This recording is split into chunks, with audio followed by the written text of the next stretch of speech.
ल अब यो खेतबारी जोत्नु छ भने सम्पर्क राख्नु ल यहाँ हलो गोरु खाली ढेकी हामी यहाँकै होमस्टेकै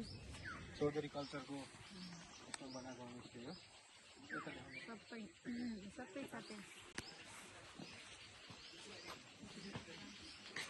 त्यसलाई के भन्छ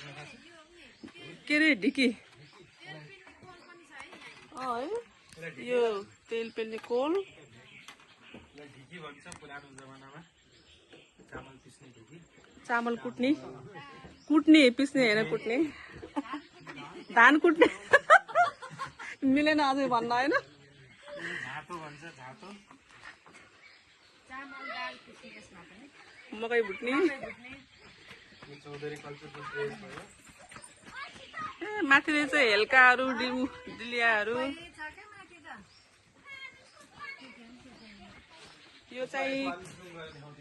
कृष्ण जन्माष्टमी यो मनाउने तरिका कृष्ण जन्माष्टमी चौधरी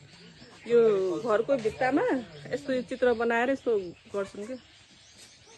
चौधरी कल्चरमा तर उसमा के गरे यो बिहाको बेला पनि गराउँदो रहेछ कि कसैले बिहाको बेला पनि हुन्छ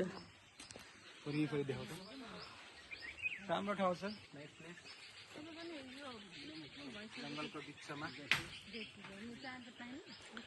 त्यहाँ उमा सुन्दर रेस्टुरेन्टमा उता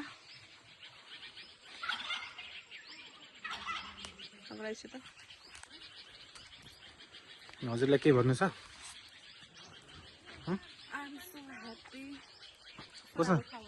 कोसँग आइसक्यो हजुर हो र हाम्रो दाइ दिदीहरू पनि आउनु मसँग